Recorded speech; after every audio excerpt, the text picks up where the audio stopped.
আসসালামু আলাইকুম।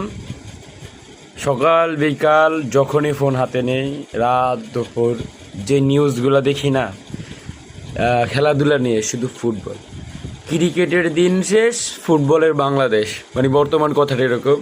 তো ভালো লাগতেছে যে এতদিন যাবৎ ফুটবলটাকে সাপোর্ট করে আসতেছি, ফুটবলটাকে ভালোবাসতেছি। ফুটবল খেলাটা সবচেয়ে প্রিয় খেলা ছিল।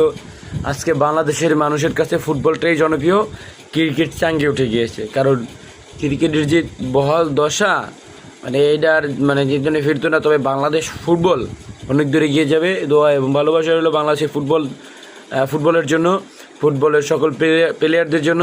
আর একই সাথে একটা কথা বলতে চাই, প্লেয়ারদের সাথে দর্শকও লাগবে। আর এই দর্শকের মধ্যে একটা সবচেয়ে বড় গ্রুপ হচ্ছে যে আলট্রাস। তারা আমরা যখন ওরকমভাবে খেলাকে সাপোর্ট করি না, তবে খেলা ভালোবাসছে, ওরকমভাবে সাপোর্ট করি না, তখন তারা মাঠে গিয়ে খেলাকে সাপোর্ট করছে। আমরা বড় যে টিভিতে দেখতাম বা কি ফোনে দেখতাম, মাঠে যেতাম না এই খেলা দেখার জন্য। আর তারা তখন মাঠে গিয়ে খেলা দেখছে, তারা তখন বাংলাদেশে সাপোর্ট করে গেছে।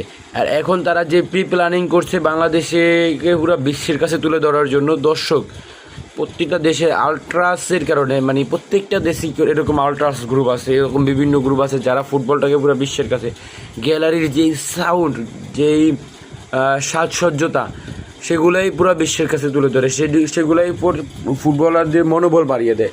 অবশ্যই তাদের টিকিটটা ফিরিয়ে দিন, তারা মাঠে যাক। তারা মাঠে গেলে দেখবেন পুরো বিশ্বের কাছে পৌঁছে যাবে আপনাদের এই ফুটবল, বাংলাদেশ ফুটবলের প্লেয়ারদেরকে সবাই চিনবে। তো সকলে ভালো থাকবেন, সুস্থ থাকবেন। আর অবশ্যই আমার কথার সাথে একমত থাকলে অবশ্যই লাইক, কমেন্ট, শেয়ারের মাধ্যমে আপনার প্রতিক্রিয়া জানাবেন। ভিডিও ভালো লাগলে একটু শেয়ার করবেন আর একটু সাপোর্ট করবেন।